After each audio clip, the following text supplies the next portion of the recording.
Good morning, everybody, and welcome to this live stream of the board's accountability session with the Chief Constable.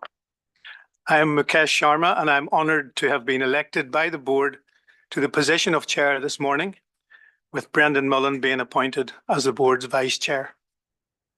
I'd like to begin by placing on record my many thanks to former chair Deirdre Toner, Vice Chair Edgar Jardine and independent member Janet Gray, whose terms completed at the end of March. Mike Nesbitt, this will likely be your last meeting as you move on to take up a new role within health, and we wish you well, and Brian Pan and Fire. I'd like to formally welcome 3 new independent members who will join the board. Marion Cree, Tommy O'Reilly, you're very welcome and you're here with us today. Patrick Nelson, also very welcome. Unfortunately, he couldn't be here today. When I stepped forward to be part of the policing board, I believed in the importance of its oversight role for confidence building in the community and the importance of all of its work in making sure the community gets the best possible service. I know from my short time on the board, almost a year today, there is a strong commitment and consensus within this board to do just that. I have a huge respect for the officers and staff who work within policing and deliver the service to the community on our behalf. It is a challenging job, often a thankless one, but one that is essential for the safety of all of our communities. The last 6 months have undoubtedly been more challenging, but we move forward together and there is undoubtedly much more work to do. I'm looking forward to working with you, Chief Constable, with your senior team, and with all of those who have a contribution to make to policing. Today, I'm trusting you will be patient as I take up the reins. Thank you for your accountability report, Chief, which covers a broad range of issues. We are at the start of a new financial year, but sadly, we have no new financial good news. The March report from the Criminal Justice Inspector reinforced what we have been collectively saying around the regressive impact of resource reductions on operational resilience of the service and specifically the future viability of neighbourhood policing teams, which must be at the heart of delivery of a community-focused service. We have published the annual policing plan for the year ahead and will shortly be starting work on developing a new plan for the next 5 years, taking us through to 2030. I will certainly be continuing the board lobby with you, Chief Constable, to the Justice Minister and others on the need for proper funding for policing. But we have and will need to ensure public understanding on how the pressures will impact on actual service delivery and how the service received by the public might well need to be radically reshaped going forward. Chief Constable, can I thank you for delivering on the commitment to provide information requested by the board in respect of the surveillance of journalists and lawyers? The board has agreed that our Human Rights Advisor, John Wadham, should review the information on which that report was based so that board members can be assured that procedures were followed. In the interest of openness and transparency, we would also encourage you to produce a further report which provides the board and the wider public with the necessary levels of assurance. We need to provide reassurance that those are used lawfully, proportionately and appropriately. And as you will know, such issues have added sensitivity here in Northern Ireland. So now we will take some introductory remarks from you, Chief Constable. I would ask if you can keep them brief. We have a very long number of questions today, and then we'll move to those questions. Thank you.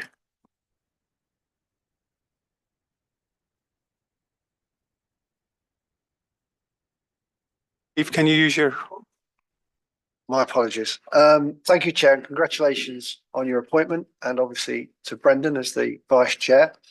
And good luck in those roles. I'm sure you'll be outstanding. And I just want to echo your remarks with regards to Edgar, Jardine, Janet Gray, and obviously I know Mike will also be leaving us with regards to all of the work that they've done to support the PSNI through their role on the board, and obviously welcome the new board members. I know we have Marion here today, we have Tommy, and we have a Derby County supporter, I understand, joining the board, which I should declare a conflict of interest in Patrick Nelson. I assume he's coming back from the game last night, which was a disappointing draw. I will keep my remarks as brief as I can, but because there is a new compilation of the board, I do just want to reinforce, and because of the current timing of the budget setting in Northern Ireland for public services, I can't, I'm afraid, miss this opportunity to talk about some of the funding challenges, but I'll seek to do it as succinctly as I can. Firstly, the forward that I provided to you gives again a sense of the diversity and the breadth of challenge faced by the PSNI, which is almost unique in policing in the United Kingdom. We've had a busy operational period since the last board meeting. There's mention in the board report of the visit, a 2-day visit of Queen Camilla to Northern Ireland. Visits of that nature of VIPs and royalty are not unusual. The deployment of 50 officers to London to support the Metropolitan Police in their Operation Brox, which is the pro-Palestine demonstrations in London, which have caused huge challenges for policing in GB. And of course, here we have had the Easter period where there were close to 80 parades that we had to police. This is, another of the unique elements that we have to deal with in Northern Ireland. I do want to put on record my thanks for all of those stakeholders, community members, partners who worked with my officers and staff in making sure that those parades and those events went off relatively peacefully. I do just want to put a context there. In advance of the parades, a huge amount of work went in working together to look at innovative ways to try to avoid what has unfortunately happened in recent years, which is disorder and scenes that none of us want to see in Northern Ireland.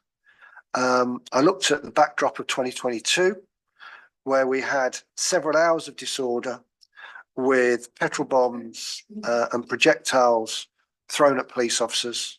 Last year, in an unnotified parade in the Craigan area, we had petrol bombs and masonry thrown at officers, and even more sinisterly and worryingly, a number of pipe bombs were discovered.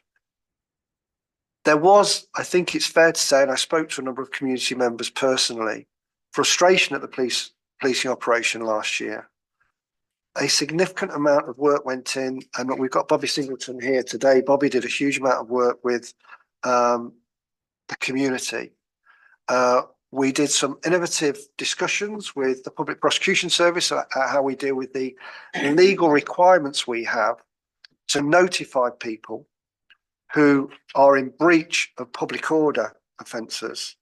And on the Easter Monday events, we used a drone for the first time to provide the announcements that are required to warn people with regards to offences they might be committing. You might remember last year there were scenes of police Land Rovers being petrol bombed and risked to officers.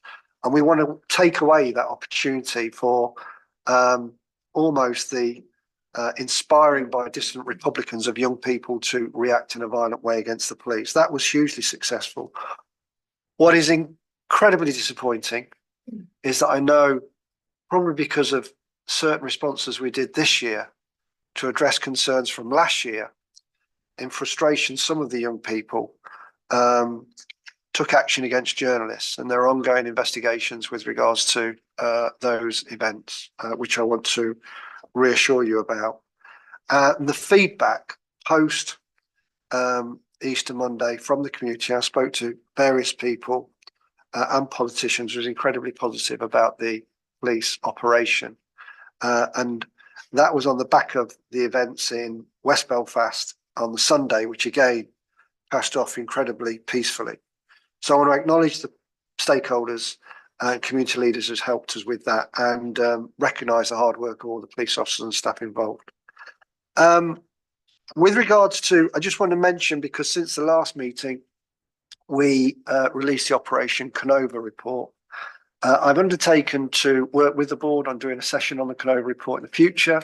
I just want to remind you of that undertaking. There may be some questions about that today.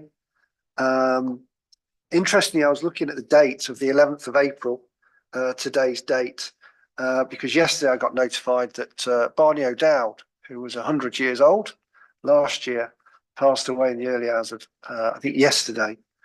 Barney was a victim of an atrocity on the 4th of January of 1976, where his family were attacked. I just want to pass comment and my condolences to his family. And I looked at today's date, and during the Troubles, the number of police officers that were murdered on this date was notable. And I just want to underscore the position I set out in the report, that the 21st of June should be a date that I think we set aside to recognise all these victims, on whatever side of the conflict they may come from. So many innocent victims subjected to awful events and life-changing injuries, that we remember those, and we never fail to learn the lessons of that conflict. Talking about today and policing, neighbourhood policing, I do just want to draw the board's attention to the publication of the Criminal Justice Inspection Northern Ireland, the Ginny Inspection Report on Community Safety and Local Policing Arrangements in Northern Ireland, that again outline the reality regarding our challenges about numbers and funding and the abstractions of neighbourhood officers to provide backfills to some of the events that I've just described that we have to police. We have no separate officers for these events in the main. We have to go from our pool of staff, which means they're not doing their core functions of problem solving and reassurance in our communities. Policing demand, I mentioned at the last board meeting, but because we are in this cycle of budget setting, I just want to briefly set out, remind everybody that demand has changed significantly since I joined policing, where it was all about crime. And there's various different statistics that emerge. And I was with the Director of Public Prosecutions only last evening, and he was talking about some data from last year. Around only 60% of our work seems to be related to crime at the moment. There are various different data sets available. So much of our work now is about safeguarding and look after people, and about providing an indemnity and resilience to the health service. In the report, we talk about the early data that we've looked at that shows that there are some 42,000, in excess of 42,000 concerns for safety calls per year. And we are dealing with 500 ambulance calls a month. That is a significant drain on our resources. And only the week before last, I was out at a station and two young officers had gone to a concern for safety for a lady who was vulnerable. And this is not unusual. These are the sorts of dilemmas we face. The officers went to the address, saw the lady, and this call had come about because health professionals had called us to say there was concern about this lady's welfare. The young officers who attended established the lady was fine. She wasn't subjecting herself to any harm or going out to harm anybody else. Phoned the people who did that assessment, who said, well, we're concerned for her safety. We asked what their plan was, and they said, you're our plan. We're the plan. So our officers who are trying to do all the things that we have to do are expected to sit with this lady. And we've got to find some solutions to that. And I'm going to talk about right care, right person with regards to that shortly. Funding and recruitment, given again the fact we've got new members to the board. Last month I reported that I was delighted to say we're allocated in-year funding that allowed us to break even. But the very circumstance that we have to wait until the 11th hour, the last moment, to understand that our 60 million gap can be plugged is frankly unacceptable. And we all know that. And I know you support that position. What it did mean, I'm delighted to say, because they deserve it legally and morally, is that the police officers were able to receive, they will receive in April, not yet received, their backdated pay from September that, you know, everybody on this side of the table and the board have been determined to provide them with in line with what their colleagues in England, Wales and Scotland have received. I am, however, disappointed to report that the Police Staff Award still awaits to be finally ratified to a point of being paid into their bank accounts. I know we're in an advanced state of that, but the revised environmental allowance that police staff receive that should and was agreed to be uplifted in 2019 and that I had sought to pay has still not been agreed. 2019, my predecessor agreed to pay that, and year on year, these police staff members have been let down. I have to be completely candid. I had undertaken to them that we would pay that. But understandably, the Justice Minister feels that we still can't show the affordability for that. So we're in a position again, and with the funding mechanism being determined as we speak, I appeal to the board, to the Justice Minister and to the Assembly that we get properly funded so those types of awards can be paid to our staff. Yesterday, I met with the Staff Association, NIPSA, and they confirmed to me yesterday afternoon that they're in preparations now to ballot their members for strike action because of that amount not being paid. The timelines, as I understand it, for that strike action, if a decision is taken for that to occur, would be mid-July, which obviously is a challenging time for us. As the Chief Constable, I've got one workforce. Nobody's more important than anybody else. So I would appeal for the support, the continued support of the board and the Justice Minister in seeking to achieve the budget for this organisation to pay what is a relatively small amount of money in the scheme of budgets that for an allowance that was undertaken to be provided to them in 2019. I am delighted to have welcomed 34 student officers. I watched with interest that the Garda, I think, recruited about 180 officers this week. And they also welcomed back another intake from Easter of 134 officers. I'm going to speak a bit more about that in a moment, but I promise, Chair, very briefly, this decline cannot continue. It simply cannot continue. In the backdrop of the HMIC FRS report that described the short-term nature of our funding and continued uncertainty about our future settlements means that we are severely restricted in being able to do any long-term planning, and they have signposted their concerns about the performance of this organisation. That performance they look at, by the way, doesn't generally look at the issues I've just spoken to you about. It looks at our police function. The Northern Ireland Affairs Committee, they reported again in recent weeks that the funding delivery of public services in Northern Ireland, with the cuts in police numbers due to the recent budgetary pressures, will continue to impact on PSNI's visibility and ability to respond to increased demand. Given the severe funding situation which the PSNI faces, we urge a rethink by the Treasury, the Northern Ireland Office and the Northern Ireland Executive of the PSNI's financial framework. And then finally, the NIAC report on the effect of paramilitary activity and organised crime on society in Northern Ireland, again specifically referred to the unacceptable funding position of the PSNI to deal with these key areas that are a blight on society in Northern Ireland. The good news is, despite all the financial cliff and the frankly unacceptable planning that exists, I'm pleased to report in the 12 months from the 1st of March 2023 to the 29th of February 2024, crimes recorded in Northern Ireland saw a decrease of 5.5% on the previous 12 months. Again, I think this is a testament not just to the PSNI, but to the partnership work that we're doing in all of our communities. Frankly, the work that I see is remarkable.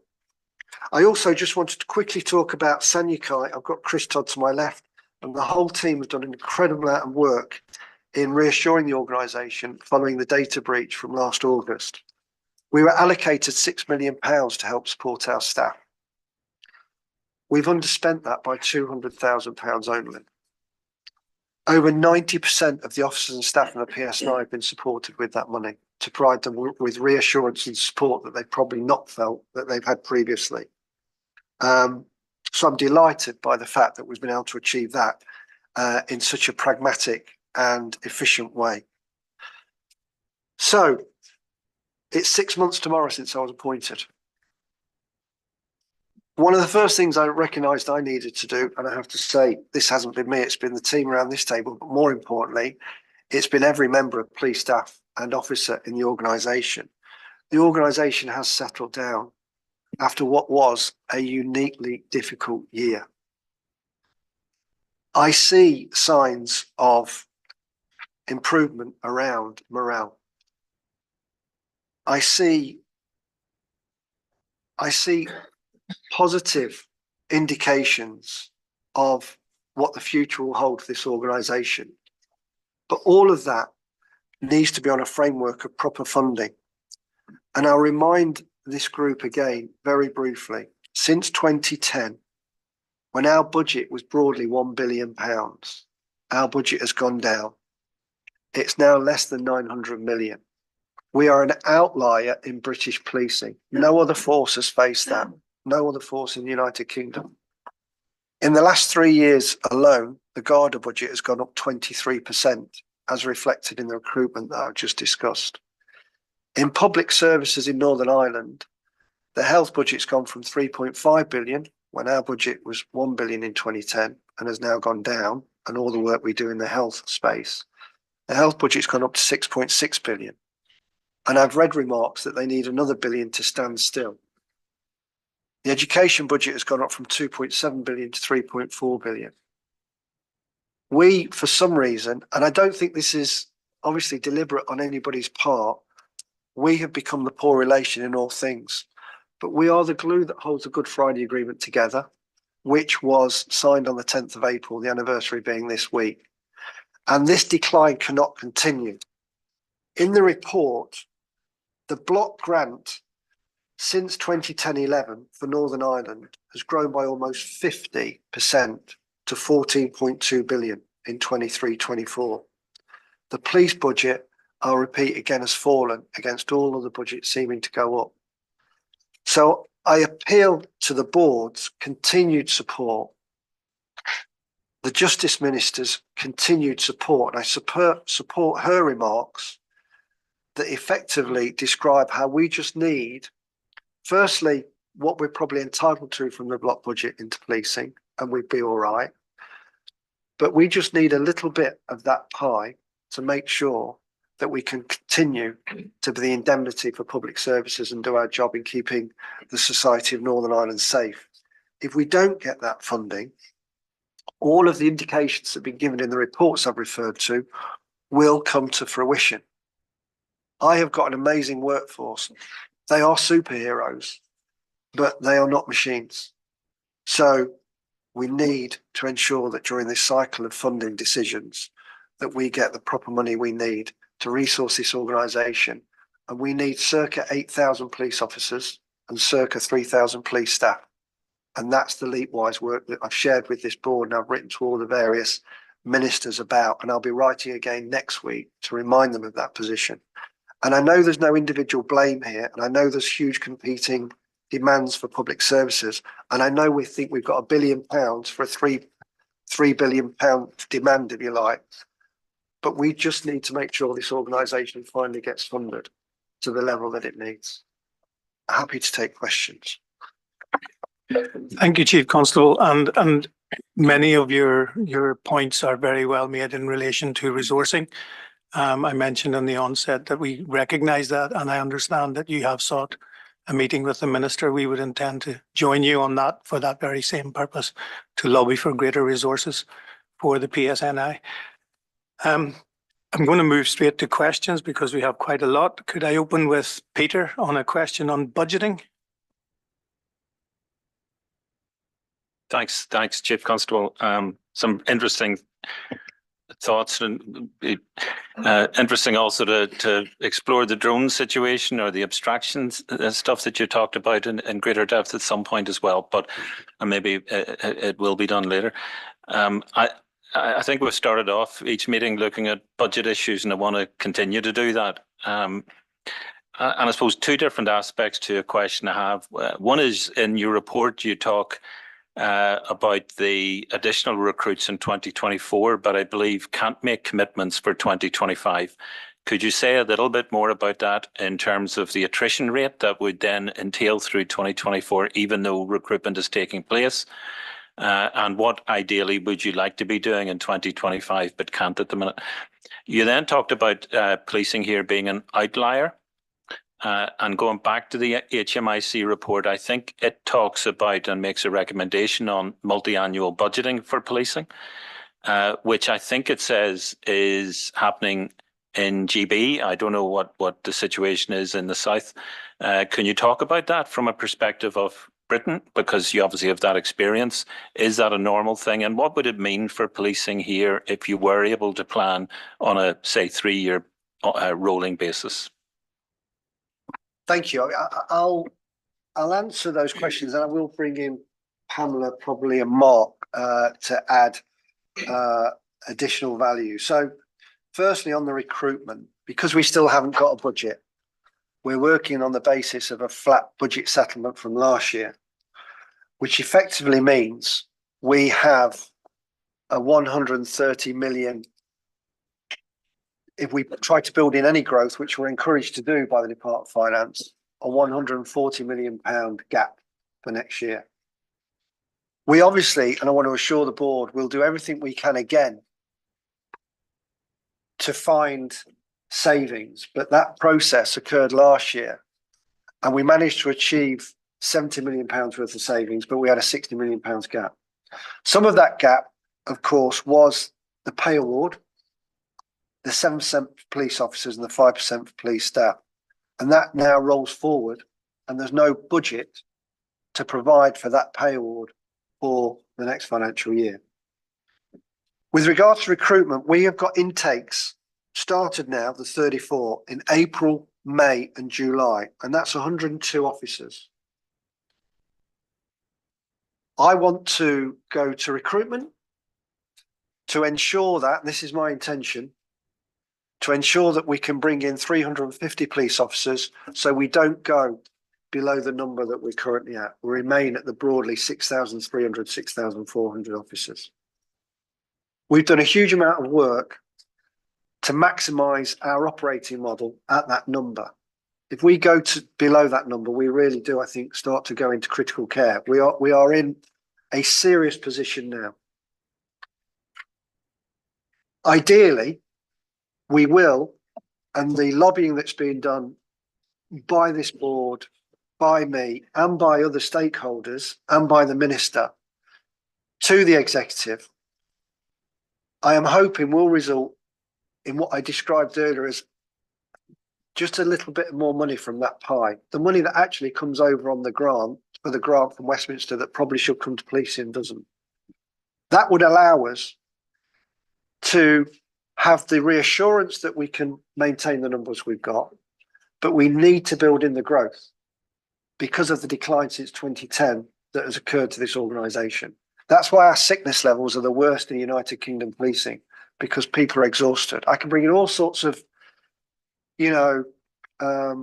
efforts to reassure people about how I'm going to support them, and I'm doing that, and there's no fears culture, and that I'll back them because they're doing their very best and they're professionals in mental health. I'm doing all of that. But they need more resources everywhere I go. The issue is numbers. Whether I speak to Bobby, whether I speak to Dave Beck in crime, who I welcome actually to this group as newly appointed ACC for crime, whether I speak to Mel around the operational support, everywhere I go, it's about numbers. And when you stop recruiting, and I do not criticise my predecessor, because that's headcount is the only way to save money in real terms, because that's where most of our budget comes from, is workforce numbers. you starve an organisation, it has a considerable effect over a considerable amount of time to recover that. In GB, because in GB you have comprehensive spending review cycles, there is a reassessment of what the need is for public sectors for policing. So you'll get 3-year settlements with a prediction of what pay uplifts will be. So you're able to do some planning around the organisation. This is, you know, close to £1 billion organisation. This is no way to run it. When will we get our budgets? When we will know whether we can plug the gap of 130 million?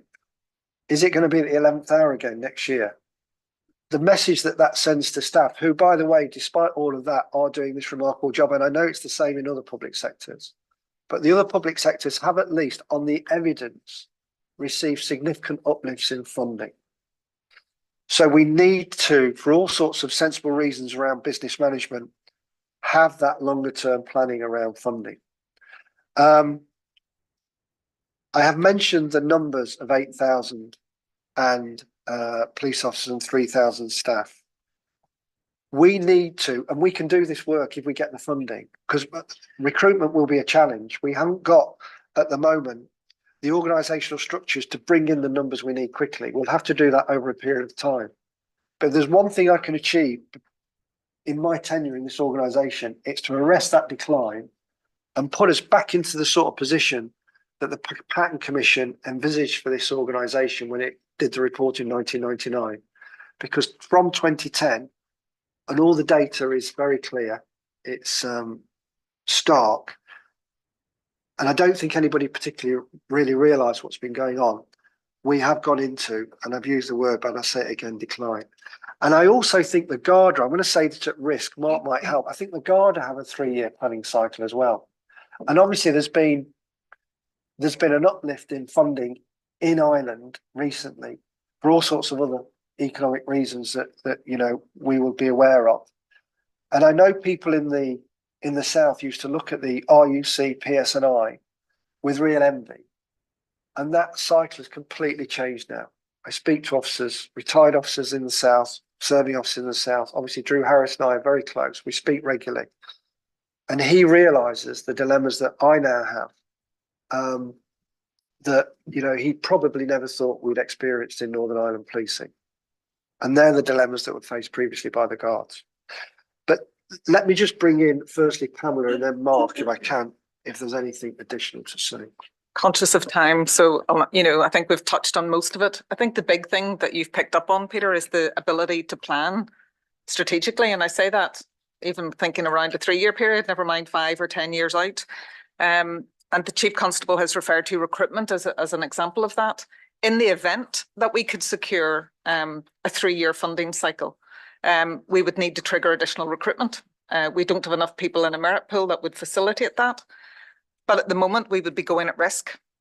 So the worst case scenario is that we get to next January, we get money, and then we actually don't have a recruitment pipeline to feed that. So it's those decisions that we're having to take. In single-year budgets, it prevents your ability to plan for that. You're increasing the element of risk that you need to take on. So absolutely, I mean, I think it was 2010-11-ish in Northern Ireland that there was the last CSR. So we have been, for many years now, going through single-year budget processes, and at that, often getting our budgets very late in the year. And we've made reference to, you know, the final amount coming through effectively in the very end of the year, which we are grateful for. But again, from your question, which is more about our ability to plan for our service, and actually start to plan and identify what some of the needs that our community we anticipate will have in 3, 5 and 10 years' time, and actually get the right skills that we need and the capacity within the organisation to be able to respond to that, and that not just be a very sort of quick responsive event at the time. So, and that aspect of, we call it resource planning. So, you know, also links then to the capital aspect of it. So if we are fortunate to move forward and actually grow our headcount and grow the organisation, we will need the capital infrastructure that supports that. And the college, as you know, is an obvious one of those. So again, being able to link those two things and actually effectively make it happen is really important for the organisation.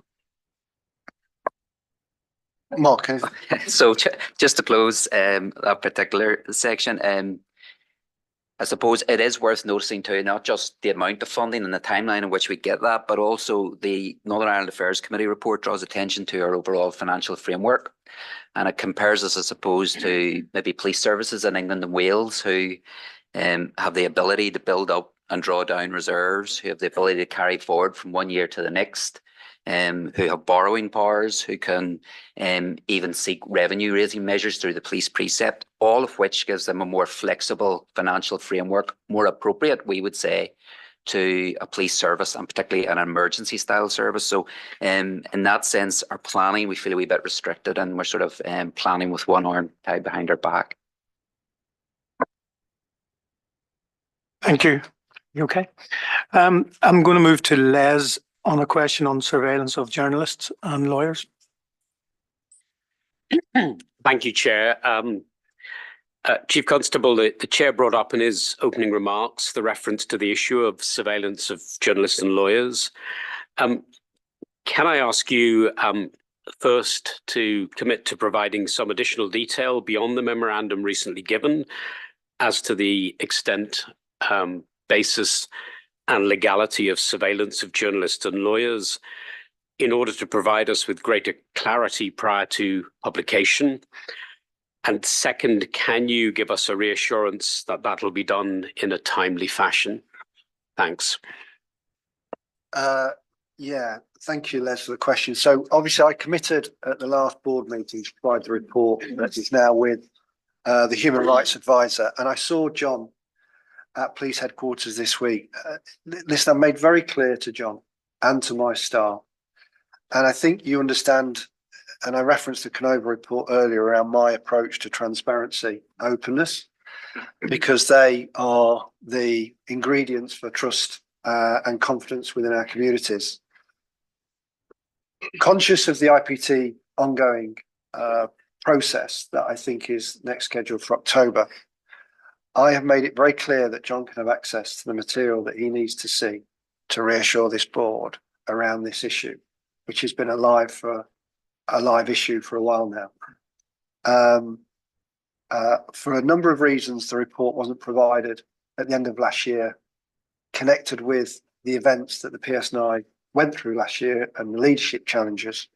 We're very keen to ensure we have a report that can be published to work towards that with the board. I'm hoping that the report's been well received. I've read the report and I said to the Human Rights Advisor, John Wadham, that the information that sits behind that, the detail, he will be able to see. I want to bring Chris in. Chris Todd's done a huge amount of work on this, again, to reassure John, just to add any comments around that reassurance that you may need. Thanks, Chief. Thanks, Chair. Thanks, Les. Yes, just to reinforce that really, that the report is now with the board. I appreciate the appointment of the Chair and the Vice Chair is only of today, but the Human Rights Advisor and the CAO had that in advance. So hopefully that's available to be shared more widely. And I sat down with the Human Rights Advisor as well this week and acknowledging my intent to grip this issue and ensure that John has all the assurance that he needs in order to pass that on to yourselves as board members. Davy Beck, the ACC Crime recently appointed, is with me on this and will also ensure that every support is given to this. We will ensure that John has full access. We have a further inspection just at the end of this month from the regulating body, the IPCO, and John will be engaged as far as possibly he can be in that respect as well. And we will make sure that John sees all the material in person that will answer the questions that the board has and provide that reassurance back to you. And we will seek to get a report into a shape, notwithstanding that we have to respect the requirements of IPCO, we have to respect the sensitivity of some of the data and what can be put into the public domain. But John will see that and we will get a report into as suitable a shape as we possibly can to put it into the public domain as well beyond the board itself. Chair, let me come back very quickly. I think, Chief Constable, you got to the heart of it. The nub of this is about public trust. The board understands that we as a board can't see the fine-grained detail of everything. To be clear, we're not looking for anything that prejudices the current IPT case of the two journalists, and we've always been clear on that. But this is about public trust. We are a body that obviously holds you to account. We have to do that within the confines of the law. And to do that, I think it needs you to provide us with the information that's clear and robust to allow us to make a judgment through the human rights advisor. And that's what we're looking to do as in our duty. And that is about then being able to hopefully reassure the public in terms of trust about when you use those powers. And in this case, particularly around journalists and lawyers. So that's the context in which we are looking for this information. And again, as timely as possible. And I understand some of the reasons for the delays, but it's clearly something that needs, and I'm reassured to hear that, Chris, you're looking at a grip on this, because I think that's important too. So thank you. Thank you, Les. There are some supplementaries on this as well, which I just want to bring members in. Mike, are you still? Chair, given the fact that John Wadham is going to have access and the time constraints for this meeting, I suggest we move on. Thank you. There were a couple just before we do. Gerry, Nuala, and Mark H. If you all still want to come in, I'll have Gerry to come in first. Okay, thank you. And I mean, let me start off by welcoming the fact that you said you want to be, the case and I want to be open and transparent. I think it's fair to say that the report we got didn't stand up to that. We've had some discussion before we come in here, stand up to that. So we're asking for more. And I think without repeating Les, because he does much more diplomatic than I do, but let me say that it's not just about the board. It's about public. So there's this, John Wadham is the eyes and ears of the board. He will see things that we can't see. We understand that. He'll bring back a report, and that's very important. Sometimes call it a gist or a summary.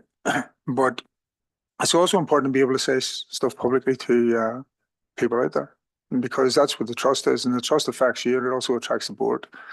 So I would just emphasise what has been said, that we need that. I think we're now looking at another report, if you like, to update the one we have, because I don't think it gives the assurance, or the public the assurance. And I repeat, the public, because they want to know, has the law been broken? Has it been broken by the PSNI? And that's the crux of the issue. And I understand it's in different periods of, before 2013, after 2013.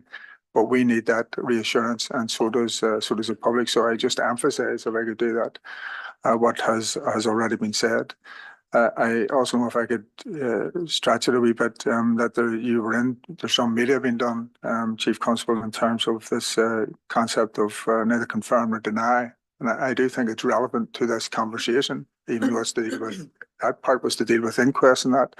And again, it is this core issue of, in those terms, to families, that they get, is people will understand the PII, they will understand Article 2, will understand that, but the whole purpose of the gist is that you have a summary which you can give to families. And I know you've had some discussion about that, so maybe you want to talk about it, maybe you don't. I don't want to involve in any legal cases. However, this is now in the public arena, so which is why I'm raising it.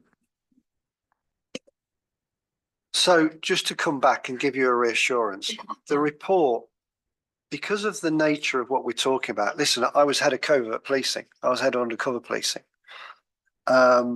I believe for these tactics to be used, we need to demonstrate that we use them properly.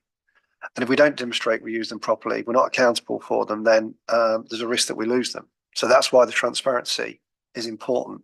That's why the oversight and the inspection regimes, IPCO, are vital. And that's a journey we've been on, that because of what's occurred in Northern Ireland, everybody should be very alive to. the need for those checks and balances. This organisation welcomes scrutiny. I can tell you that, Gerry. I can assure you of that.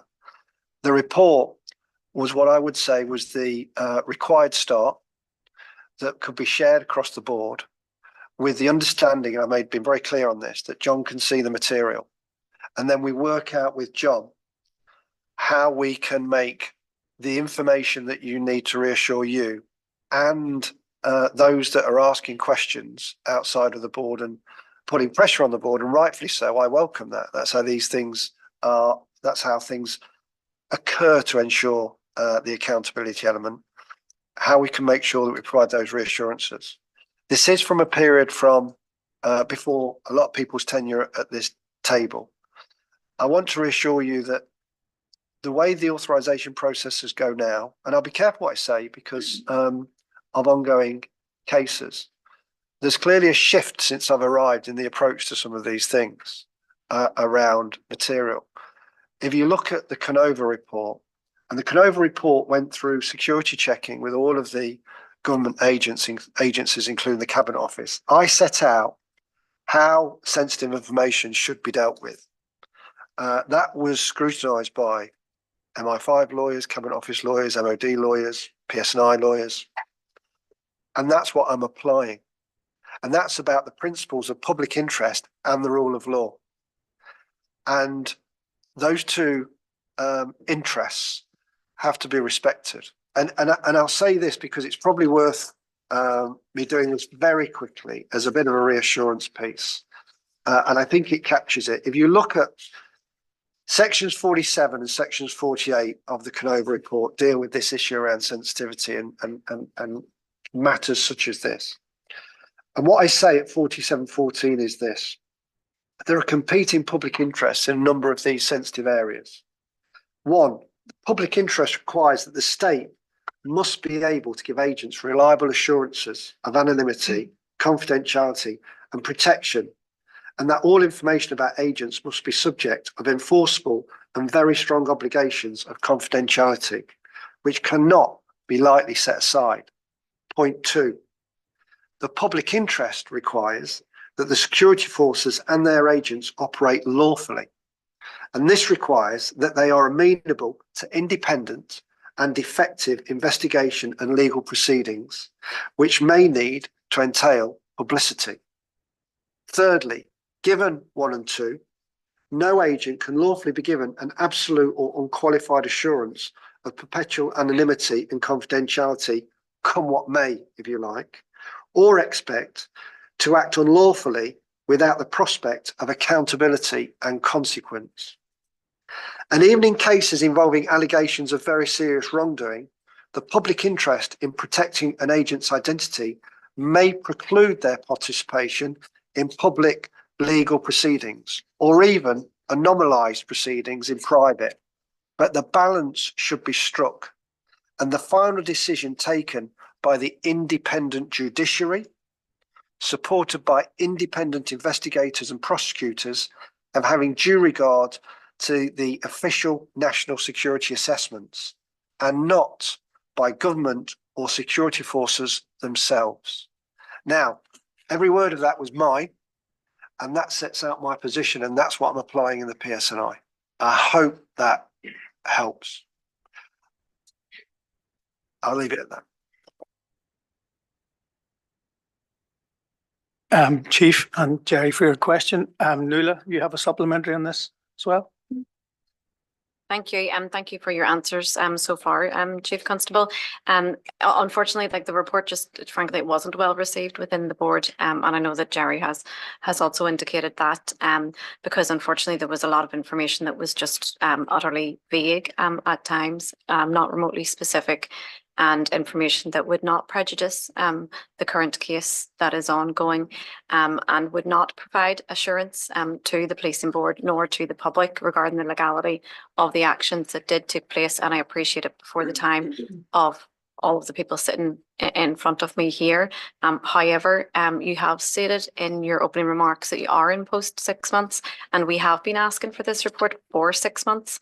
And so it was a great disappointment that the report that was received was vague in its detail, and it is only now that the Human Rights Advisor will be allowed access to the information to assure that there is that assurance going forward. So my question is not just around this issue, but moving forward to ensure that there is openness and transparency, of which you are committed to, that we do not have a repeat of this same situation again, and instead that the Human Rights Advisor along with the board is brought on from day one. And we know that we all can't be privy to all of the information, but we can't be getting into a constant battle for information with the police in order for us to carry out our oversight mechanisms. So I just hope that moving forward that we do start off on a better footing, regardless of whether it's this issue or any other issue.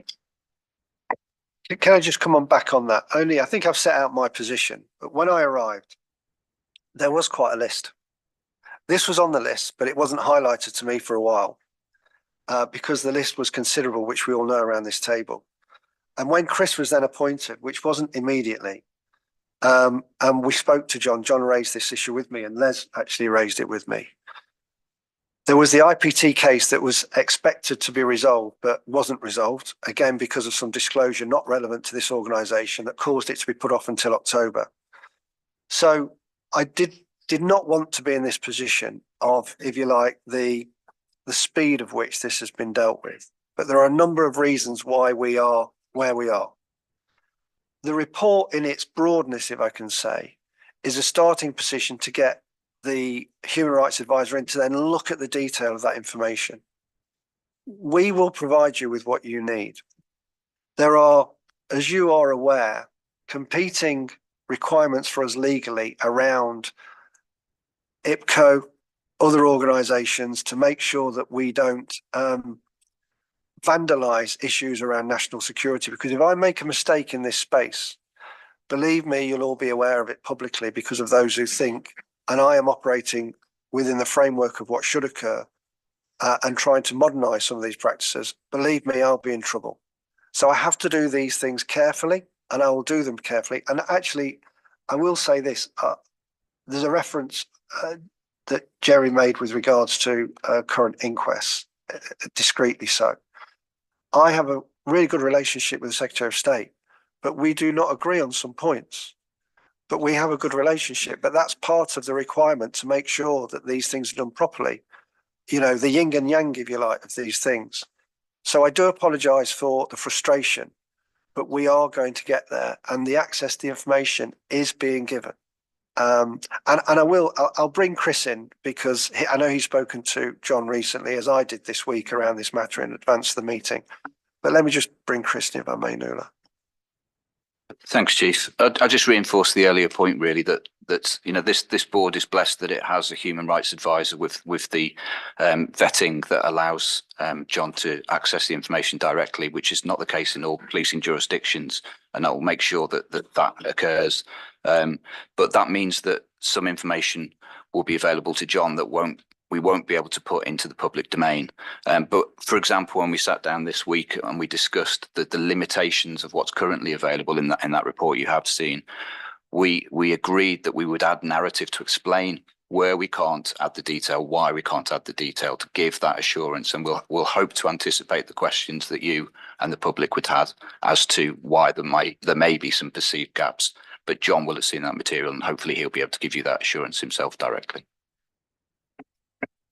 Thank you, Chief Constable and Chris. Finally, I have a supplementary on the same subject from Mark Durkan. Thank you, Chair, and I would concur with some of the criticisms of other members of the report, but thanks for your answers on them, Chief Constable. Noting the Secretary of State's intervention that we learned of this week when he sought to tell you how to conduct police business and comply with the rule of law, could you confirm or deny if there was any communication from NIO and around the contents of this report? Sorry, Mark, the report with regards to the journalists and lawyers, no involvement whatsoever, no. Is that helpful? Yeah. Thank you. We're going to move on to another question. Just before we do, it goes without saying that that subject, we will be back to with a number of questions on that in due course. Next question is Brendan on publication of pictures of convicted offenders. Thank you, Chair. Just before I outline my question, Chief Constable, I would first of all like to just mention that I had the opportunity to observe the neighbourhood team in Newton Abbey Friday of last week. And I just wanted to put on record my thanks to them for putting up with me, but also to congratulate them on the work that they did on that particular afternoon and the professionalism that was clearly on show. I was able to see the full spectrum of the work of a neighbourhood officer, from a house search that revealed drugs and firearms to on patrol in a neighbourhood and engaging with young people. It was just a really fabulous opportunity, and if you could pass on my thanks to them and also my congratulations for their work that afternoon. My question has two parts to it. I wonder, Chief Constable, could you clarify the police service's position with regard releasing the custody photos of convicted offenders, which would appear to be contrary to guidance issued by the NPCC? And I was struck in the foreword to your accountability report, where you state that you wish the police service to be a victim-centric organisation. So the second part to my question then is, in light of recent concerns raised by victims of crime and their families, will the Chief Constable undertake to amend current practice with regard to the release of custody photos to ensure that justice is seen to be done? So this is one of the things on the list. Okay, so the position taken, obviously I've been in policing a long time, where I've worked previously, custody photographs, and different police forces have different rules on this, different criteria. But by and large, convicted persons' custody photographs will be released to the media with many forces. That's not the practice here. I have looked at the policy here and I've raised some questions, and we're reviewing the policy. I'm not going to go any further than that at the moment because I want to understand the arguments that exist here around that. So that's being reviewed, and I'll happily report back to you on that, Brendan. Just because you mentioned the victim-focused position, I do just want to underscore that one of the things, having been here for 6 months now, I want this organisation, and what I see day to day, this is happening anyway, but I want us to work specifically, consciously, and in a focused way on this organisation being victim focused. I also want this organisation, and we're planning a number of seminars to bring the organisation together so we can listen to their concerns. We can have conversations with everybody about what we're doing, why we're doing it, get their feedback. Team PS&I, because nobody's more important than anybody else. So we need to be a victim-focused organisation, but we need to be a workforce-focused organisation. And that's a direction of travel that we've had conversations about. We have a day together with the Chief Officer team to do some planning around what that will look like and how practically we can make a difference both to the workforce and to the victims that we're there to look after. So we'll update you on the progress on that. Thank you for that response. Question from Linda on the Angiolini report. Thank you, Chair, and thank you to the Chief Constable. So, I mean, I asked a question similar to this at the last meeting, but I just think it is worth coming back to it. We will want to get a view of the PSNA on the recommendations in the Angiolini report. I'm not asking for that today because we are time constrained, but I do think it is something that we certainly want to get the intention. And I think, to be fair, we should acknowledge that the good work that has been done, particularly by Anthony McNally and Lindsay Fisher, around violence against women and girls strategy and around trying to change the culture. within PSNI as well. So I think that a lot of good work has been done and we should acknowledge that. But I would like to know specifically around the recommendation 9A, which is a recruiting services should have the power to request that unresolved allegations discovered during the vetting process be reinvestigated. Is it your intention that would be done? Because I will repeat what I said at the last meeting. We know how difficult it is whenever these things come out when somebody has already went through the recruitment process and becomes a member of PSNI and is perhaps through that initial period, that trying to actually then remove them from the service is almost, at least very, very difficult, but can be almost impossible in some cases. So given that we are potentially going into a recruitment process, I want to be given reassurances that we are not going to be recruiting people into the PSNI that are already maybe a risk to people in the public and people within the service as well. Firstly, thank you for the recognition of Lindsay and Anthony, and I visited those public protection units that they're responsible for a couple of weeks ago, and the work that they're doing is remarkable, absolutely remarkable. And I've engaged with Gavin Stevens, the chair of the MPCC, on the Angelina report, as has Chris. The whole story of Wayne Cousins, and it's not just Cousins, there are other serving police officers that we have seen commit serious crimes, mainly in GB, that obviously for any of us sitting on this side of the table, your heart sinks. You know, this is, it's the worst thing possible to see crimes being committed by police officers of that sort of nature, of that seriousness. And there are still crimes, I'm aware of stuff in the last few weeks, not in the PSNI, around things coming to light around serving police officers. I am going to bring Chris in, and we are very supportive of the Angelina report and that we're going to address, I was even talking about how we address the thing about home visits around recruits, because one of the things that is recommended is that we introduce home visits again, which is something that certainly happened when I joined the organisation.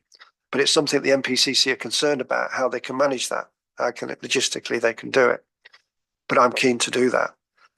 What I would say this, I think it's important to say this, and whether it carries weight with you or not, I don't know. But having been here and seen, talked to and listened to the officers and staff, there is a different psychological contract here when people join the police service.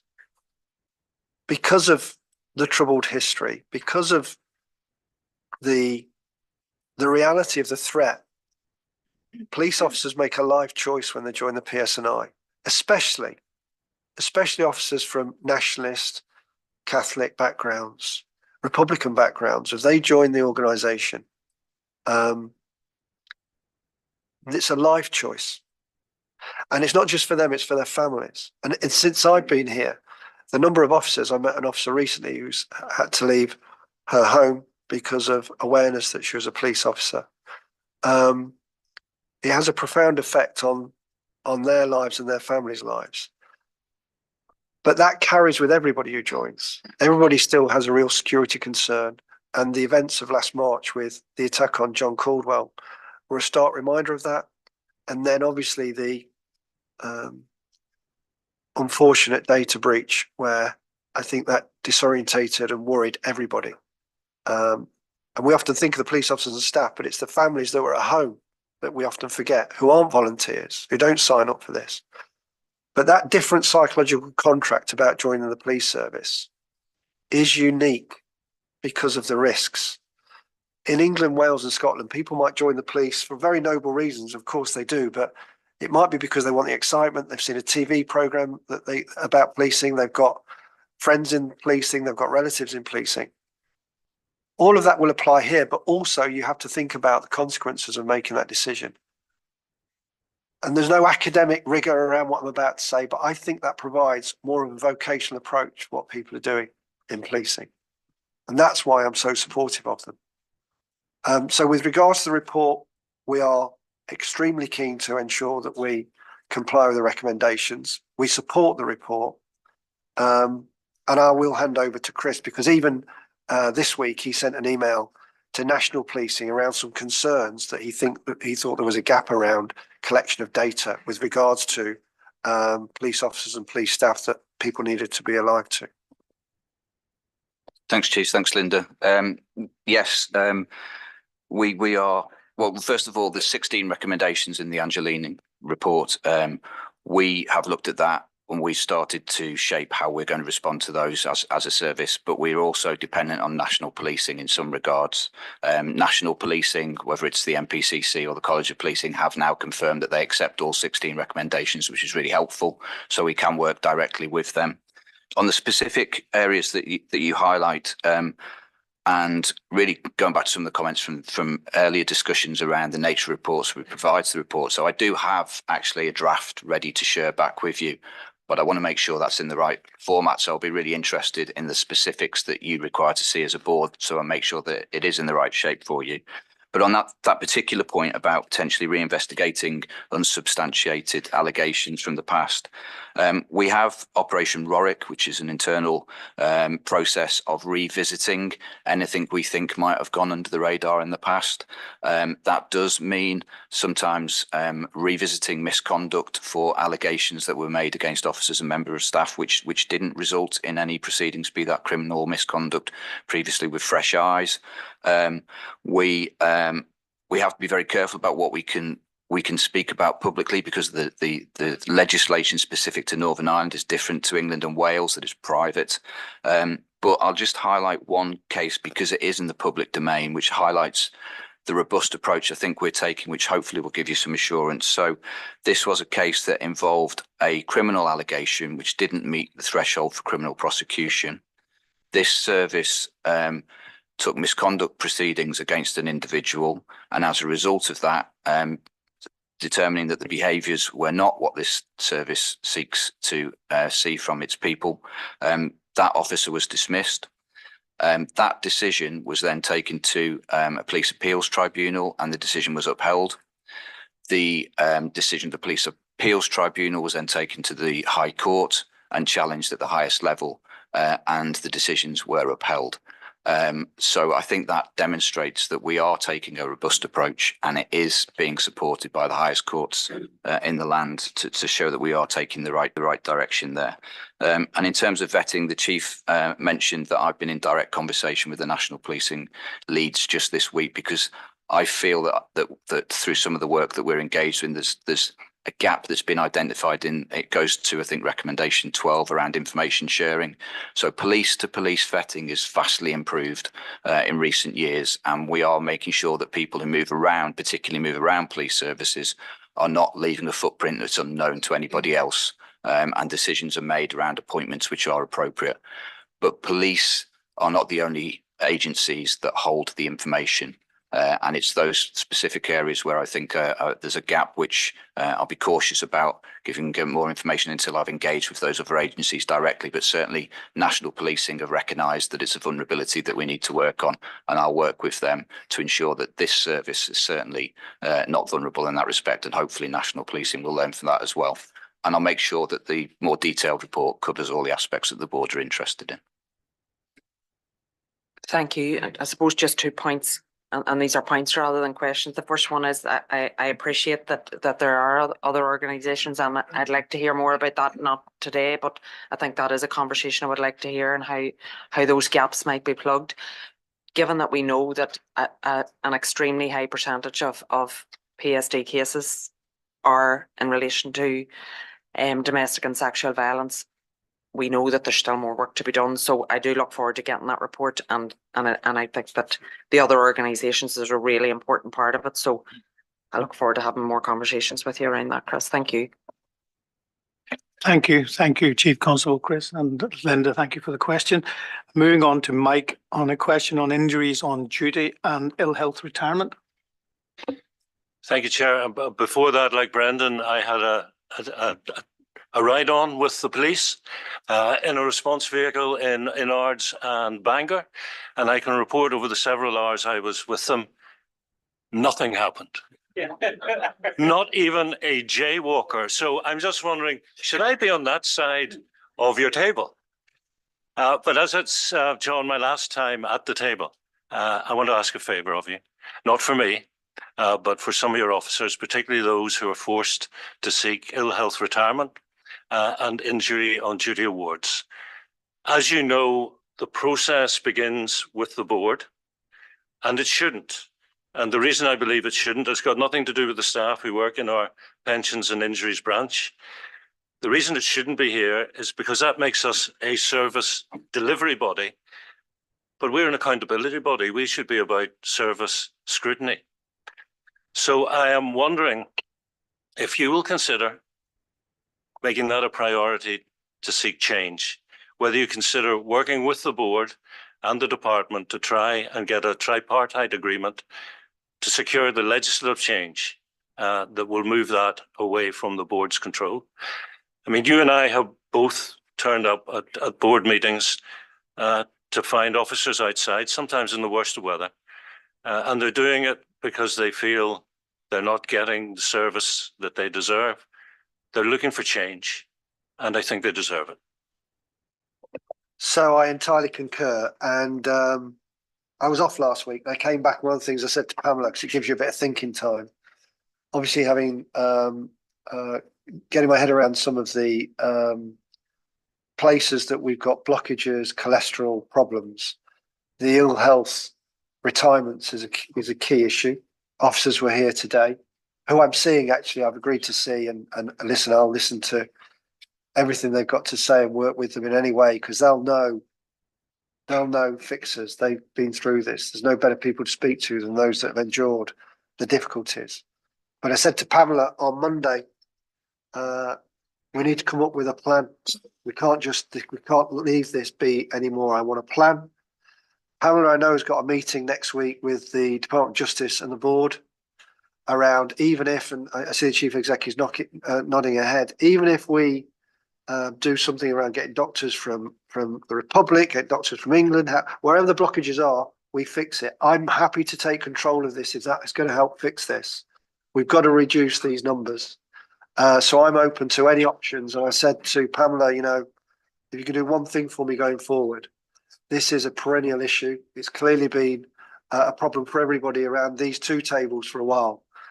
We need to fix this. We need to come up with some imaginative thinking. And that's because these officers deserve that. They're owed it. So I'll hand over to Pamela, but that's where we are. I suppose just briefly, Mike, absolutely. It's complex, all the stages that individuals have to go through, and we recognise that. We have had an internal meeting already, just to have clarity on what the framework and approaches are within our organisation, but recognising that, you know, both the board and the department have a role as well.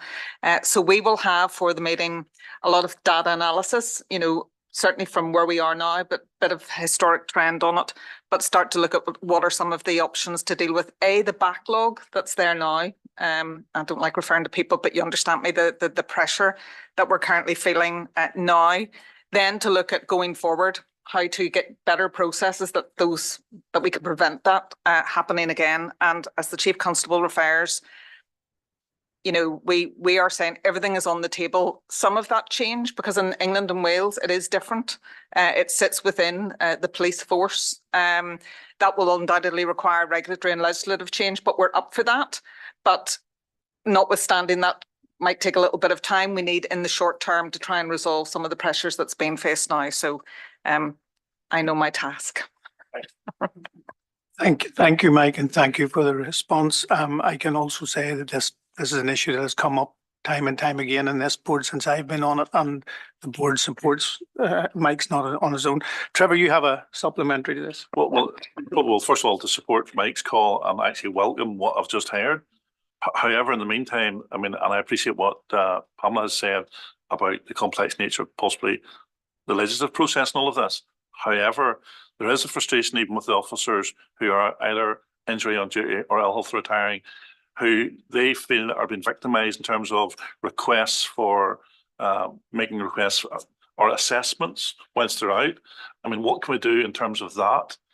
There's the other one about I mean, I've seen correspondence from some individuals referencing Employment Support Alliance, and I'm wondering why the police is delving into that area, because that's really outside, I would have thought, the remit of the organisation, as opposed to, it looks It looks as if it's punitive as opposed to supportive. I appreciate the difficulties with the process. The process is not perfect and it needs fixed. And that's why I would support Mike in that. But once that's been fixed, we have to try and remove all of these punitive measures where these people are feeling they've been victimised because they're genuinely off sick or have been injured. So it's a statement rather than a question. Thank you for that, Trevor. I'm going to move to Keith. Sorry. Go ahead. Sorry, Chair, thank you. It was just quick because I think the Chief may have answered it, but I don't know if I understood. I just wanted to ask if you intend to meet with the Chair and Vice Chair of Blue Lights. I know that they have put a request in, and I know that you had said, but I don't know if you meant that particular group. But if you can confirm. So I was able to say to somebody recently who has just retired, but in circumstances that were clearly not what any of us would want. The answer to your question is yes. I've got a date to meet the group of people who I think were outside. I've never turned down a meeting in my police service. I'm not going to start now because they sort of have me at hello. I know there's some issues. I'm not sure what I can do for them, but just listening to them, learning from their experiences and trying to stop those things from happening to others and recognising their service and what they've been through would be a start. So that's my intention. That's my intention there. Thank you. Keith, question on Easter parades, please. Thank you, Chair. Thank you, Chief Constable. In your opening remarks, you referred to obviously the parades broadly across Easter and obviously in the Craig and the issues happening in Londonderry.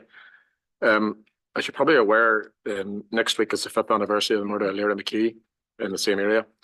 So we could have been talking about an incident that's happened a few weeks ago, another murder or another death by obviously the individuals throwing the petrol bombs. So my understanding those parades were illegal. We had masked men on our streets again, and you can only imagine what people that lost anybody to terrorism, whenever they see that year on year on year. We see masked men walking on the streets as a show of strength. I wouldn't really call them men, they're just thugs, to be honest. So my question to you is, and you referred earlier in your remarks about the drone, is that marshmallow policing? Number one. Number two, what are you going to do to prevent this show of strength year on year? And will there be arrests?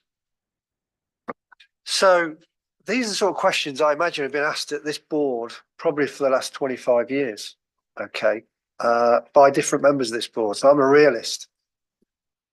And I'm going to bring Bobby in because I think if you speak to the local communities on both sides of the community, they were extremely supportive of the policing operation at the weekend. For me, and I have a reputation for being a cop, seeing what I see is not something I'm accustomed to. You know, normally at Easter you have Easter bonnet parades and you have Easter hunt, sort of, you know, egg hunts for your kids. So this is something that we all know around this table has a history to it. Last year, we saw disorder that we do not want to see, and I don't want officers being injured. I don't want the public being injured. That's my priority. The year before, the 2022 events was actually the anniversary, I think, of Lyra McKee's death. When those events occurred, that was on the anniversary of her death. So listen, these are complex issues. There is an ongoing criminal investigation. The first questions I asked were, what are we doing about evidence gathering and go and get these people and swooping them up? There's also an element of the community pushing back against these individuals. The community have got a responsibility to make sure these individuals know this is not what society wants. And I believe that most of the community are doing that. So you've got an option of us being forceful in dealing with these issues and probably creating more headlines and more risk to members of the community, more damage.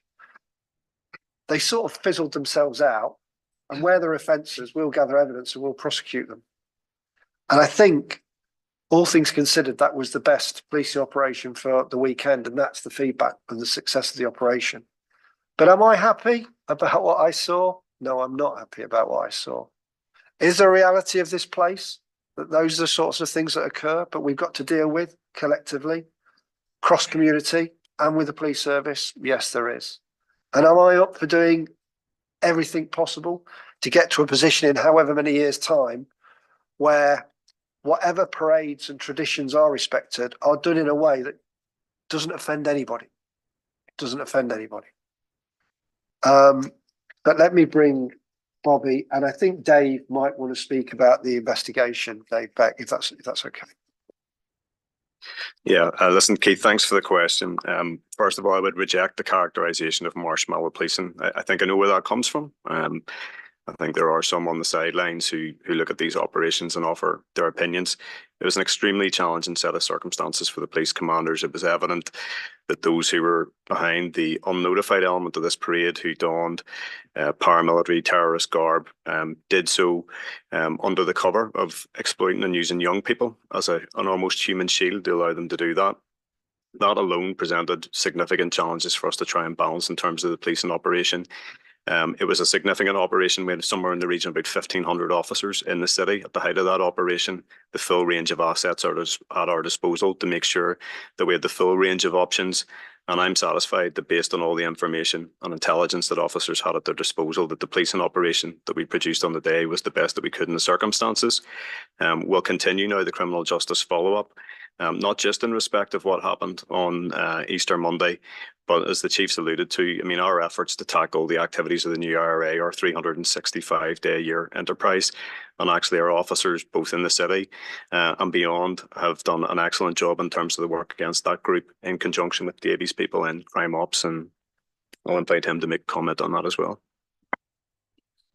Yeah, thanks, Bobby, and thanks, Keith, for the question. I suppose just to add briefly to that, that crime branch does have a responsibility in this as well, and we were fully supportive with Bobby and local policing in terms of the preparation and the delivery of operations on the ground.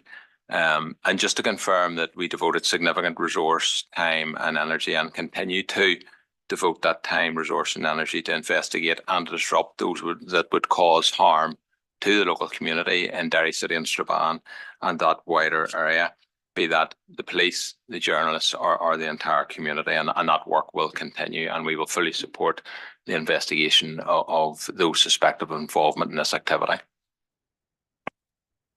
Maybe come back just a wee quick follow-up. At the last meeting, Chief Constable talked about assaults on officers, if you recall, with injury and without injury, and then you come back, to be fair, with some figures. PSNI is the worst, according to your figures, in the whole of UK. We talked about, having comparable figures. And the marshmallow point, why are we having so many assaults here? What's the difference here than the rest? And yes, we have our past, but the past was in the past. Why have we so many assaults now? If you look at, in 22-23 with 3,272 assaults, and the nearest to that is 2,475, which is West Midlands. With considerably more assaults and police officers here. So what's the difference in here than there? And what are we going to do to reduce that? Well, as I sit here, I can't give you an answer to that at the moment. I'd need to look at that data. I have, as soon as I got here, this 9-point plan around assaults on police officers, the element around a statement from me as the chief going to the courts to say this is unacceptable, like a victim statement for those officers. That had never been done. So that's now going to the Public Prosecution Service, notwithstanding there were some challenges with that I still don't quite fathom. I'll open up to Bobby and Dave, because a lot of these officers they're the frontline officers, they're the custody suite officers and staff. Let's not forget the custody suite staff, who may be able to give you a perspective on that. With that information, that's something I will look at. But listen, one thing that there seems to be a public perception that it's, and I'll be careful how I say this, within some communities, that it's acceptable to assault the police. If you assault a police officer, my experiences are you should be, you should feel the full force of the law and the judicial system. And it's an aggravating element, assaulting a police officer, in my view, because they're trying to do the job of law enforcement officers, peacemakers. So I'm very clear on my position around assaults on police officers, always have been. What sits behind that data, we'll look at that. I can assure you of that. There's always issues around collection of information. I will tell you this much, that data will not be accurate in that there'll be more. It's like how many times are officers spat at? We don't collect that properly. that's become an epidemic around how officers are treated. Some of that's about respecting society, respect towards policing. My position is unequivocal on that, and the staff know that. I'm confident of that. The Federation, the Superintendent Association. But let me see what Bobby's thoughts and Dave's are on the actual issue of those numbers, if I may. Yeah, thanks, Chief. I think you're right. The overall number of assaults, I think, still isn't entirely reflective of actually the difficult and very dangerous job that officers and staff regularly have. I do think, though, if there is a positive, I think we have got better, definitely, in terms of recording the number of incidents. And it's vitally important to do that in terms of developing a proper injury reduction strategy. And Mel may want to say something about this. Mel Jones in OSD leads on our injury reduction strategy. But yet it is a difficult and challenging job. Your specific question about what might be different in this context, I think the Chief is onto something there in terms of perhaps societal attitudes. But certainly from our perspective, there's a piece of housekeeping here too, because I think too often in the past as well, officers accepted it as just being part of the job. There's a recognition that that can't be the case and that it's vitally important to make sure that it's properly captured. And with our 9-point plan, which we introduced around officer assaults, we've collectively been doing everything we can to really shine a light on this issue, make sure that those are responsible for them are actually held to account as well through the courts.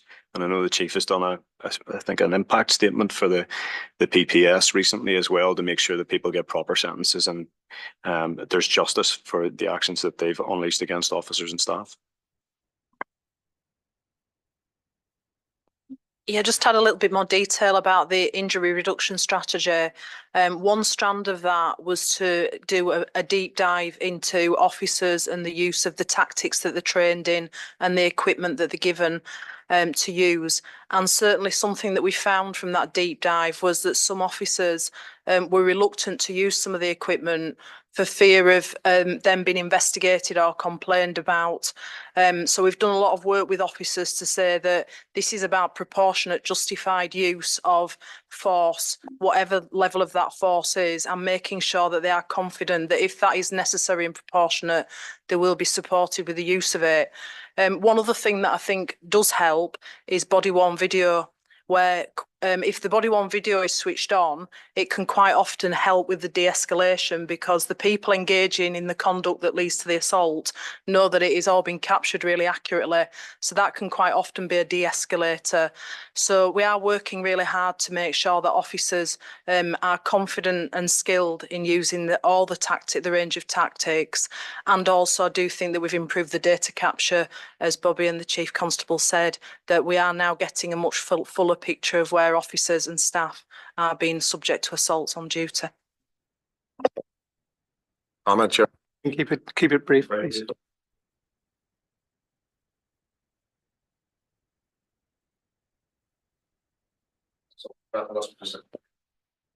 Thank you. We've moved away from the actual original question, which was on Easter parades. And there's two supplementaries. The first one was from Mark, and then I'll bring you in, Trevor. Thank you, Chair. I'd like to thanks Chief Constable, and particularly thanks to your colleagues in Derry.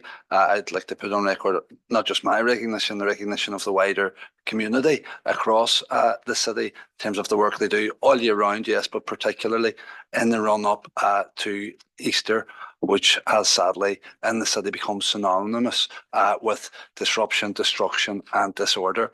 This year, attempts were made, concerted. I'm not saying attempts weren't made in previous years, but to minimise those things, to minimise the risk of harm to the community. Also, I'd say to minimise the risk of harm and assault and attack on police officers. You don't want to put any marshmallows up there to have stuff thrown at them. I think the approach was sensible, sensitive, and successful in terms of, I suppose, minimising disorder, and hopefully will prove successful in terms of identifying and bringing to justice those guilty of crime. I don't in any way condone, in fact, I outright condemn the violence that we saw, but I think the police have demonstrated a flexibility, a responsiveness, that they're a listening and learning organisation. Thank you. Trevor? I'm glad After Mark now. You know, can I nuance this slightly different?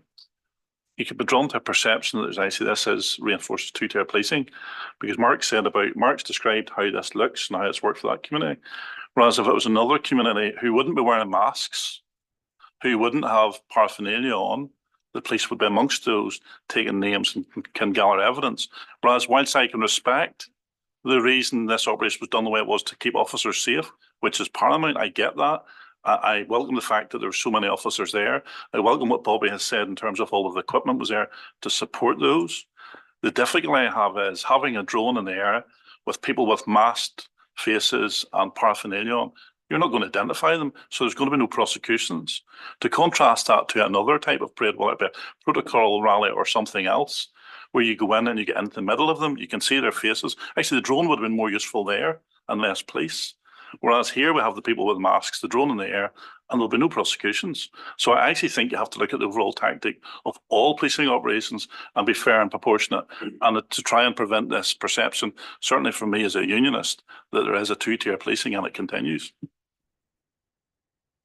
Can I respond briefly? And listen, I understand the point that you're making, Trevor. I do.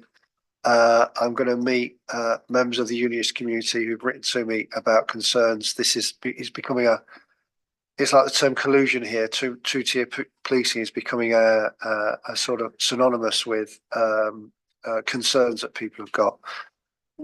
We don't police.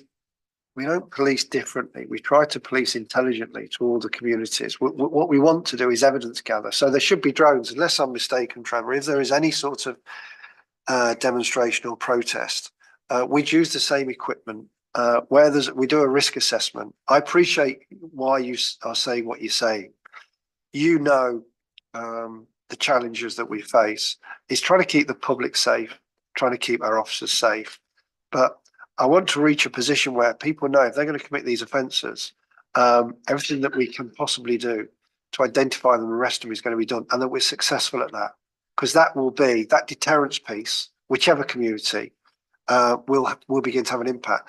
But it's also about the community police and the community about people who commit these illegal activities, these intimidatory activities. But I appreciate where the question comes from. It's interesting listening to the two comments from you and Mark. We're in the middle of this, but we apply the rule of law. You know, I think all things considered, all of the communities, across the communities in the Cregan and Londonderry on Monday, we're very relieved and very happy. We want to achieve that moving forward after every protest in every community. We want them to be lawful. We want them to be respectful. And we want our job to be made easier. We need to get to that point. And we're not at that point yet, I know, with some of these protests. But you know, we'll work with you. We'll listen to you, and we'll seek to achieve that.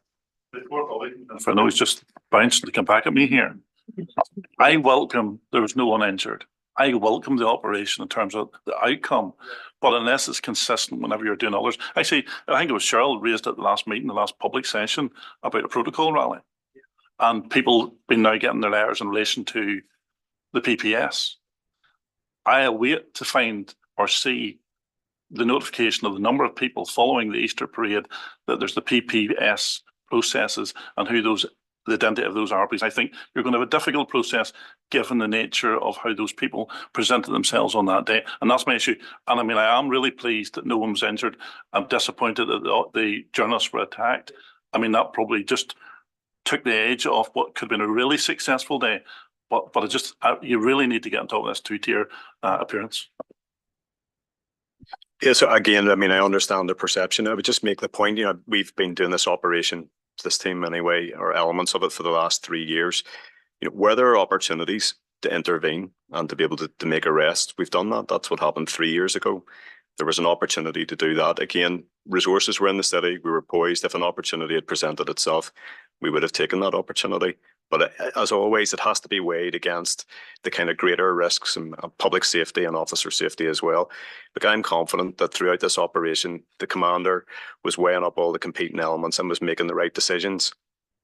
whilst they understand the perception of two-tier policing, there were actually arrests made in the weeks leading up to this in respect of last year's parade.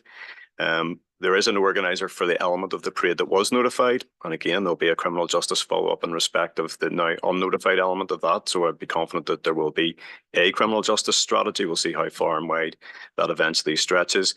But I would just make the point.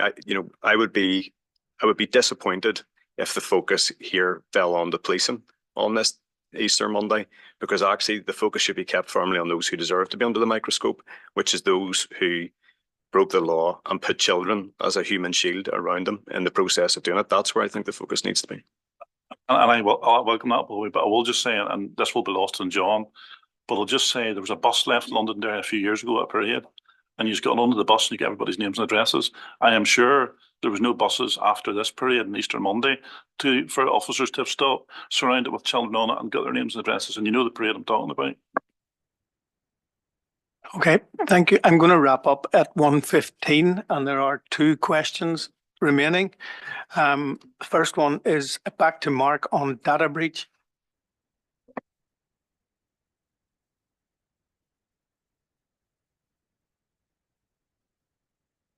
If the Chief Constable could update us on the group litigation order in relation to the 6,000 claims by officers and staff in respect of the data breach. Mark McNulton is probably, where's Mark? He's hiding. He was hiding because he doesn't want to.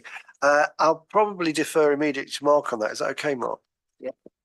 So just Mark, in terms of the latest, just maybe over a week ago, there was agreement around the group litigation order. It's just been a little bit of time in ensuring that all the various elements and groups that are represented could be combined within that. So we are now looking to take that forward now to the next stage, that we have some kind of vehicle to process, the massive amount of claims and the disparate interests that are involved in that. So hopefully we'll be in a position maybe at the next board of the board after to actually set out some progress in terms of the litigation.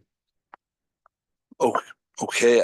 Thank you, Mark. And given the potentially, or well, undoubtedly, eye-watering financial consequences, not to mention the impact that this has had on officers and staff, could the Chief Constable, this might be one for you, John, confirm if anyone has been subject to any disciplinary action on it to date? With regards to the data breach. So I took a position when I got here, Mark, and this should chime with the cultural audit and some of the comments made at previous board meetings. None of those officers or staff obviously came to work for that to happen that morning. There was a systems issue for me. I think the data breach, people will argue this to a higher or less degree. Different organisations would say they are probably more robust to the potential of data breaches, but I think it could happen to anybody, any organisation. I will not preside over an organisation where there's a blame culture. This is an organisational issue. The data board that Chris now chairs and the recommendations that came from the review that examined the circumstances that led up to that have given us a framework to make sure that we do everything possible to mitigate anything like that happening again. We did go through, obviously, a due process to look at the circumstances where people were examined around any misconduct. But most of the people who are involved then worked tirelessly to recover the position, to devalue the information, almost not going home because of what happened. So in answer to your question, unless I'm contradicted, nobody's been subjected to any discipline proceedings from that event. That's an organisational issue, and the organisational learning is being applied. And we're sharing that with other organisations, police forces in England, Wales and Scotland. Thank you, Chief Constable. Last question from Trevor on Crossmaglen.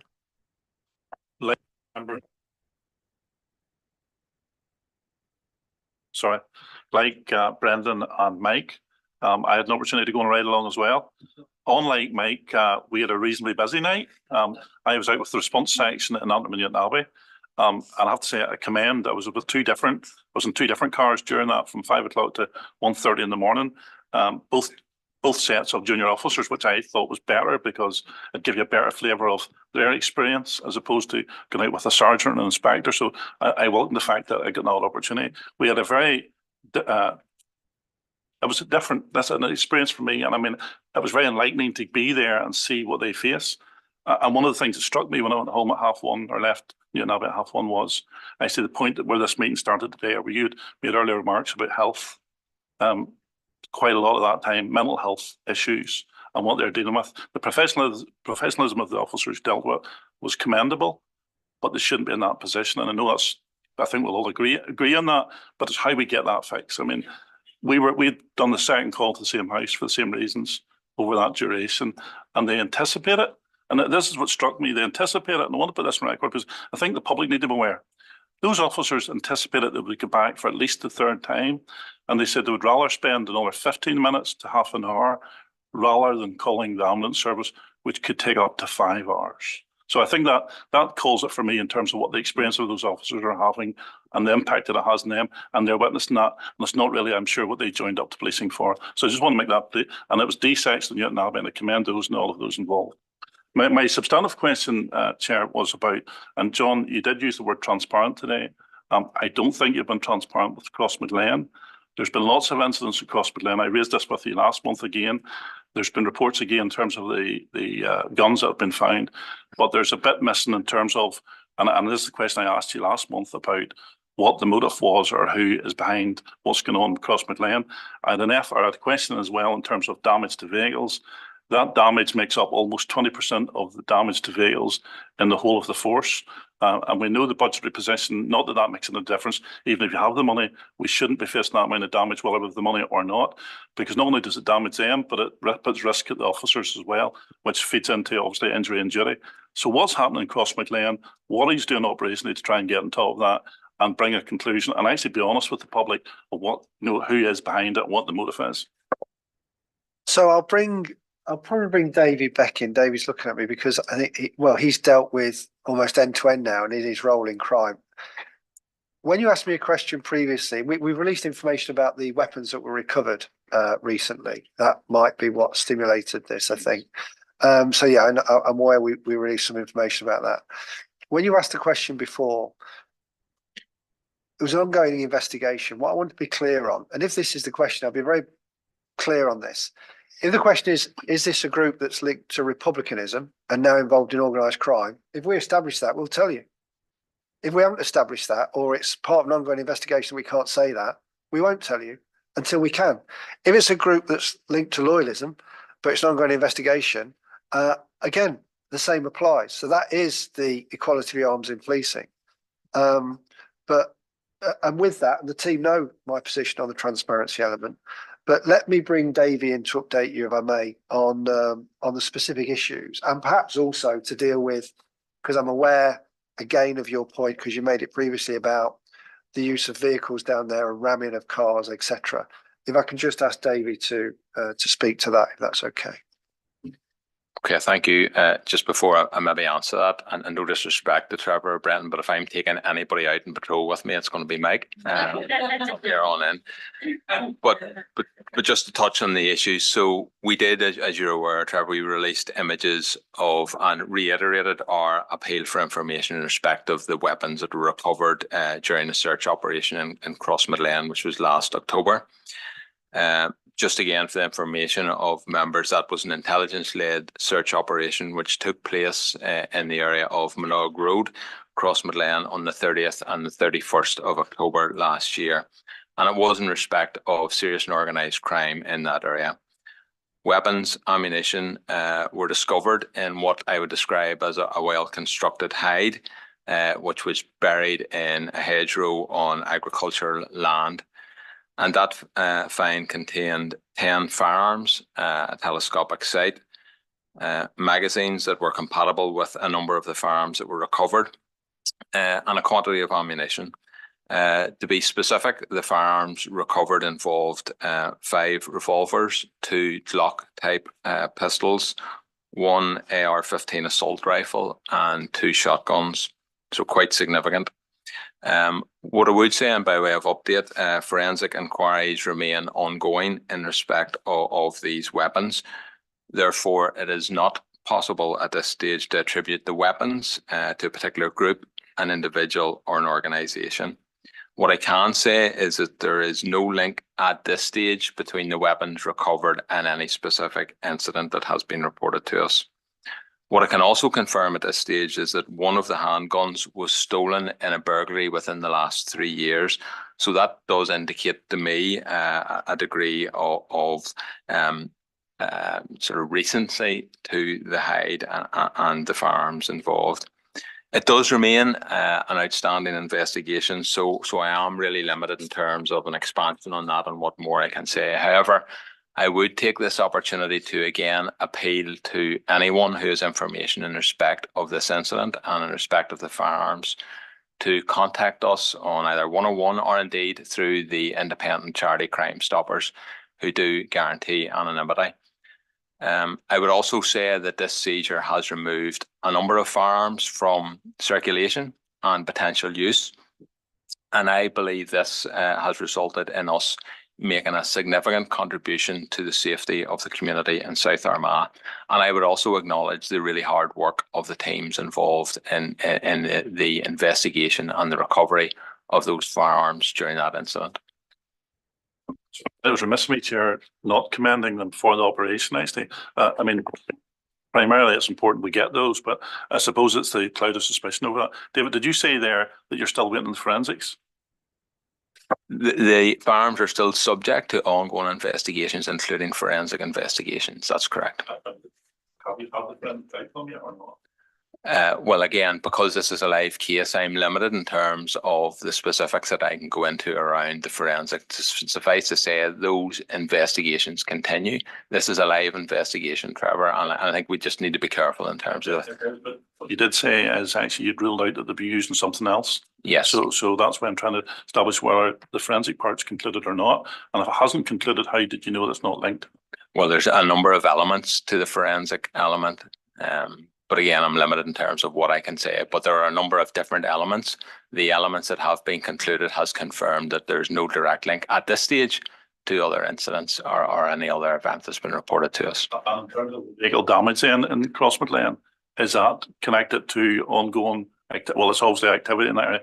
Is that paramilitary dissident or is that just criminal? What I would say more generally around that, this is nothing new in South Armagh. Unfortunately, this has been an issue for some considerable time. I did work in that area and was the area commander for that area. We did a lot of work with the PCSP over a number of years in terms of young drivers and what we can do to try and deter that type of activity.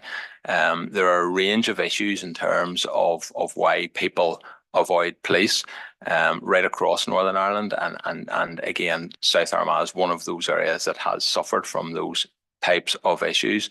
Proximity to the border does warrant some of those issues and perhaps encourages people to keep going as opposed to stop.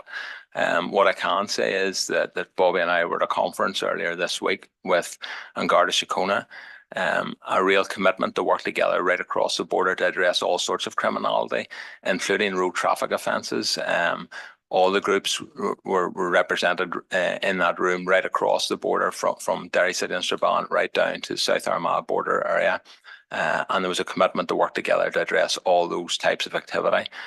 To answer your direct question, there is no specific motive around why people ram police. It can be criminality, it can be traffic offences, it can be young people driving before they have a licence. There's a range of offences, so I think it would be wrong to characterise it in a particular way. Thank you, David. Can we take a supplementary from Cheryl? Are you happy? Okay. Thank you, Chair.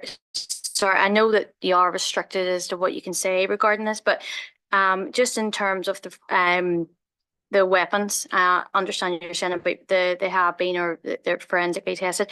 Will there be a ballistics weapon history report within this? And will this be cross-referenced with historical murders which are currently on the caseload of the Legacy Investigation Branch? We will conduct a full investigation that will include ballistic testing, forensic testing, that will consider that comparison in terms of other offences. I've already indicated there that at this minute in time, there is no connection to other offences. That work continues. But yes, that would be the routine for us to do that full examination in terms of the history, use, et cetera, of all weapons. No, I appreciate that. Thank you very much. Thank you. Do you just be careful about the live investigation issue? Okay. Okay, just slightly aside, we just got a message. John, you'd said about meeting the injury and duty people or the guys outside. They've sent a message out to say there's been 2 cancelled meetings. They've written to you on the 11th of March and they haven't replied. So on the back of that, clearly they're talking to us and they're talking to other members from this board. You've told us today you're going to meet them. Can you write to the board and tell them when that's taking place and the outcome of that meeting? Because they've told us before and there's a frustration from them and that's why they're there every month. And I mean, I think we need to get that to conclusion to satisfy them as well. Okay, the power of the telephone. So I didn't know about the council meetings, I'll be honest.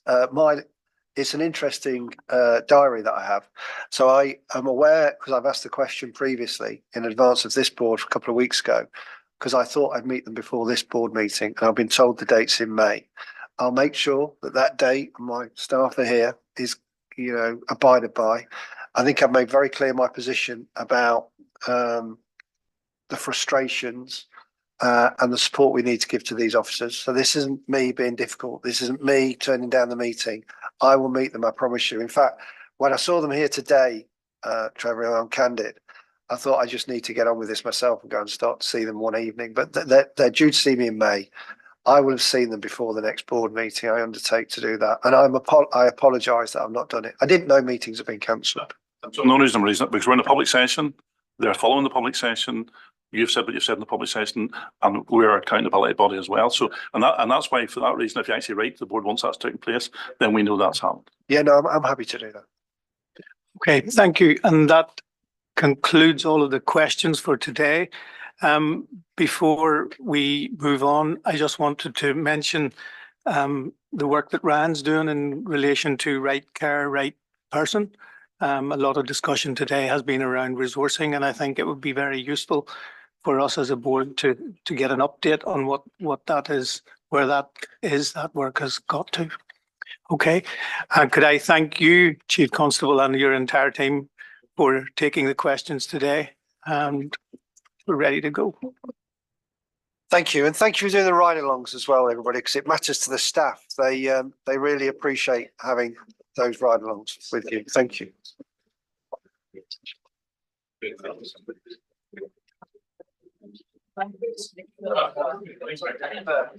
Yeah.